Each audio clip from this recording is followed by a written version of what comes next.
Good morning, everyone. My name is Matthew Omar, and I'm the Director of the Latin American Centre of Asia Pacific Excellence at Victoria University of Wellington in New Zealand. It's an honour to be addressing you as you explore how the 2020s can become the decade of higher education in the Americas. Thank you to QS for giving me the opportunity to contribute to the summit, and thank you all for your attendance at the Spotlight session. My remarks this morning come from beyond your region, but are informed by 3 decades of working on it since my PhD in Latin American history from Duke. In particular, they reflect insights from my experiences in building ties between my country and Latin America, initially for the New Zealand government, and more recently as director of a unique centre created to help more of my compatriots engage and do business with Latin America. This unique blend of geography and personal story has led me to the central argument I'm going to present to you. Keeping to familiar paths will restrict your ties to centres of innovation in the international higher education world and to new possibilities of linkages within the Americas itself. When we consider most international partnerships that universities in the Americas have, we find they're a product of history. On the one hand, there are links at the institutional or scholar level within the Western Hemisphere through events like the Conference of the Americas on International Education and organisations such as NAFSA, CONAHEC, HAKU, or LASA. Alternatively, we see partnerships built across the Atlantic with European peers based on linguistic connections, research collaborations, institutional MOUs, or entities like the Compostela Group or Universia. In comparison, connections with parts of the world like the Asia Pacific are less numerous. There are some, of course. The Fulbright program signed agreements soon after it was founded with my country, China, Burma, and the Philippines. An Association for Canadian Studies in Australia and New Zealand was formed in 1982. And scholars in the Americas, Europe, and Oceania explored dependent development in the 1970s and 80s through works on dependency theory, world systems theory, and settler capitalism. More recently too, governments have explored the potential for trans-Pacific academic collaborations with the Forum for East Asia Latin America Cooperation, and institutions on both sides of the Pacific Ocean have created the Asia Pacific Association for International Education, the Association of Pacific Rim Universities, and the Council for Latin American Studies of Asia and Oceania. Given all the characteristics shared by Latin Americans and peoples beyond the North Atlantic, however, so much more could be done. With other emerging economies, for example, there could be a new wave of South-South collaborations on a whole host of themes, from civic engagement to the impact on universities of geopolitical shifts. Some signs of life are already apparent, such as an MOU between 2 Latin American and 3 African regional research and education networks to advance open science collaborations, or a study of academic collaboration in the post-COVID world by the Higher Education Forum for Africa, Asia, and Latin America. With my part of the world too, the potential for a more literal geographic interpretation of South-South links is already apparent in groups like the Global Research Alliance on Agricultural Greenhouse Gases, or in the Scientific Committee on Antarctic Research, where a quarter to a third of the members are in or on the Southern Hemisphere or on the equator. Firstly, though, there needs to be recognition from more parties of the inherent potential of unfamiliar relationships. Now here QS is leading the way, not only through this talk, but through last week's report on remapping higher education in Latin America, and the roundtable later in the summit on expanding the map of opportunity. Other entities are active too, though. In my country, individual universities were supplementing long-standing ties to the US and Canada with new outreaches to Latin America before COVID hit. My own institution, Victoria University of Wellington, had several students from Chile in marine science a decade ago and took its share of Science Without Borders recipients as well. Taking advantage of its capital city location too, it hosted the Victoria Institute for Links with Latin America, which ran seminars between ambassadors and intellectuals. Further to my nation's north, the New Zealand Centre for Latin American Studies is approaching its third decade at the University of Auckland. Other universities too have engaged with Latin American counterparts in fields as diverse as assessment and science teaching in schools, pre-colonial Polynesian contacts with South America, wine science, Antarctic studies, design and creative technologies. Spanish is now taught at 7 of New Zealand's 8 universities and Portuguese at Massey University. Historically also, agricultural science graduates of Massey and Lincoln have risen to leadership positions on their return to Latin America. In recent years also, Universities New Zealand, the umbrella body for all these institutions, has given several presentations to Latin American organisations and established its own Latin America working group. Over the last 2 decades too, our government has been encouraging our universities to get even closer to Latin American counterparts. In 2004, a Minister of Education led a mission to Mexico, Brazil, and Chile around an APEC education ministers meeting. And in 2007, I became his ministry's first education counsellor for Latin America, based in our Santiago embassy. In that role, I had the great privilege of working with globally renowned experts at Diego Portales University to organise a seminar on the relevance of the New Zealand education experience for Chile.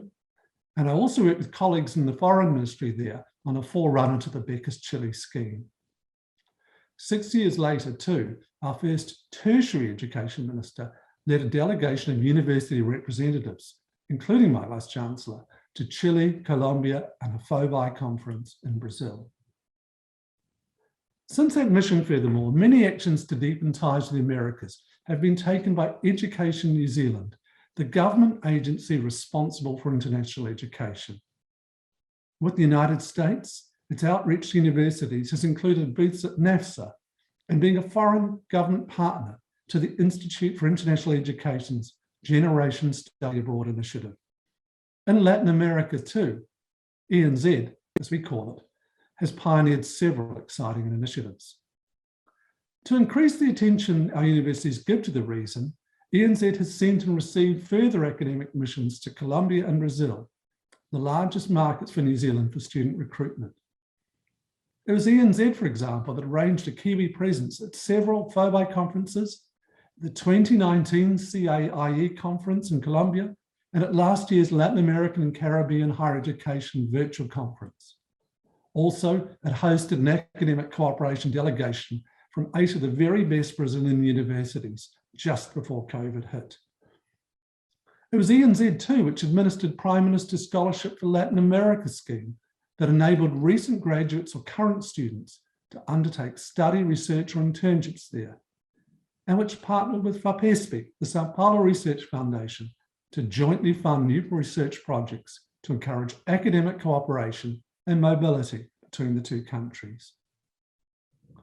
Nor has COVID stopped its efforts to awaken New Zealanders and Latin Americans to the mutual benefits of engagement.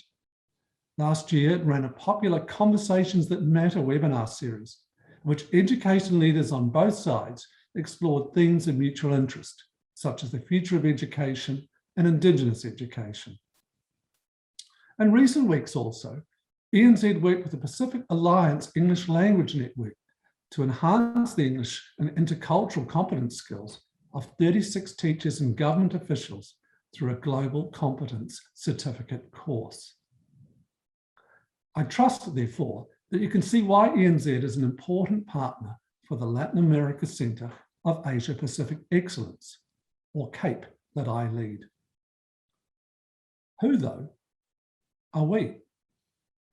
Not to be confused with CAPES in Brazil, our CAPE was founded in 2017 alongside sibling centres on North Asia and Southeast Asia with special funding from the Tertiary Education Commission, New Zealand's version of a higher education ministry.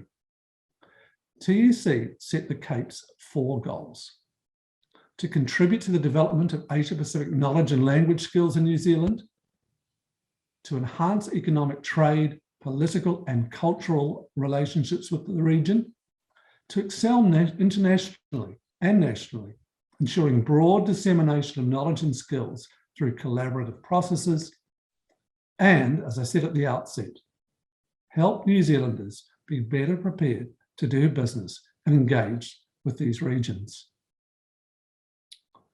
Behind this mission was the perception that New Zealand's economic future lies in the Asia-Pacific region, which was generously defined to include all of Latin America. But also the idea that belief that people in our country did not know cultures, languages, and ways of doing business there to take advantage of market opportunities. To achieve this mission, therefore, we formed a consortium of 4 universities: Wellington, Auckland, Otago, and Waikato, and began to deliver new programs to develop the skills of the nation's exporters, students, teachers, and public, our very diverse main audiences. As you can see, the Cape's focus is primarily domestic, on New Zealanders, not Latin Americans. Exceptionally too, our funding prohibits us from teaching for credit or pure research, as our government funds these core functions of universities in other ways. So we cannot be a research centre or area study centre as usually defined. Rather, we are a site of knowledge transfer where expertise within academia is unlocked for the benefit of our people. In our first 4 years, we've developed some remarkable projects to build intercultural capability and develop talent pipelines. Of particular relevance to the higher education world have been our language and cultural immersion experiences for upper-level Spanish language students, a program that takes international students into elementary schools to present their culture, and a young professionals network that provides a landing platform for students and graduates returning from exchanges and scholarships in Latin America, so they can retain their links to the region and be advocates among the people they meet and work for. Critically, however, our mandate is not only national. We have also sought and have also been asked to catalyse increased relationships between New Zealand and Latin Americans. Partly this is for selfish reasons. There is only a certain amount of knowledge about Latin America in New Zealand's small sector, university sector, and we need to draw on insights from the region itself if we are to introduce it well to our audiences. Partly, though, it is because we are sincere about the enhanced relationships with the region, part of our mandate. So naturally, we support the efforts of stakeholders to grow ties there where they align with our plans. To give you some examples, when a museum studies researcher in our university asked if we were interested in helping her advance an existing collaboration with a Mexican partner, we said we were, because we thought a museum project could reach a wide cross-section of our public, which it did. When we were asked to support an ENZ research commercialisation visit to the region, we also agreed. As business and education are equal foci for us, this was an obvious point of intersection. When Universities New Zealand asked us to support a New Zealand summit on Indigenous language revitalisation, education and development at an international conference in Brazil, we said yes too. As our nation and the nations of Latin America are all products of colonisation, we see ties between New Zealand Maori and the Indigenous peoples of the Americas as a natural thing for our attention. Supporting partnerships is not all we, by other entities, however, is not all we do. We also develop links ourselves with Latin American scholars or between Latin American and New Zealand scholars. Again, some examples. Because we want more of our businesses to see Latin America as a market for their exports, we partnered with the Center for International Studies at Chile's Catholic University to organize a bilateral webinar on the theme, Diversification as a Response to Trade Disruptions, Perspectives from New Zealand and Chile. Furthermore, we facilitated presentations from that centre's director at a QS Summit, Politics and International Studies Summit, at our own university. Last year too, we did not let the pandemic stop us from developing an augmented reality art and science collaboration on the Brazilian Amazon, which featured scientists from both nations, which has attracted a great response around our country, and which we hope to take to Brazil someday. In terms of promoting long-term change through international partnerships, however, there are two projects I especially need to highlight. One, Winds of Change, builds a network of future leaders in climate change resilience in New Zealand and Chile. Led by colleagues at the University of Otago, it virtually connects students in these countries to examine shared climate change impacts and develop policy strategies and sustainable business solutions through multidisciplinary, virtually enabled, collaborative research projects. This project is exciting for several reasons, and not just because it taps into the existential concerns young people face and feel around the world. Also, it strengthens inter-university alliances between Chilean and New Zealand partners, which previously were not sufficient to reflect adequately how many shared ecological and social challenges our societies faced. In the future, we hope to increase the impact of Winds of Change in consultation with both governments and to take its approach to knowledge sharing across the Pacific to support economic growth and well-being in other nations, the Americas too, thereby, as I said at the start, fostering inter-American partnerships as well. The other and final Cape project I'd like to highlight today is called Ngā Hanonga Akiwa, and it aims to increase Māori business engagement, capability, and awareness internationally. This University of Waikato program operates across all three Cape regions, and before borders closed, it sent students to Brazil, Chile, and 6 Asian countries. Through prioritising Indigenous to Indigenous engagement and connections, it contributes to the Māori business ecosystem and builds relationships in the different regions. And it matters too for multiple reasons. Indigenous peoples are often a sizable proportion of populations in the Americas. Universities have a role in empowering groups that have historically faced discrimination or oppression, and it can support broader relationship between our nations. And eventually, we hope, with universities elsewhere in the Americas that also see engagement with Indigenous peoples as a core part of their mission. In this talk, therefore, I've given you examples drawn from my own experience of the potential for completely new forms of academic relationships between unfamiliar partners. They can take many forms, from the unorthodox internationalization of homework our Cape does to more traditional teaching and research ties. Yes, there are preconditions for redrawing academic maps, especially access to funding. And yes, you may have to encounter the incomprehension of colleagues on the way, as they remain attached to inherited pathways or superficial understandings of the proposed new partners, that they are too far away, too unknown, too hard to deal with. As we've experienced in the Latin America Cape, however, there is tremendous satisfaction in sparking new intellectual connections, especially on challenges of vital global importance, and in using new models and forms of delivery to show peers and students why regions they haven't focused on before should be relevant to their futures. Through such actions, we help build truly global citizens. Thank you.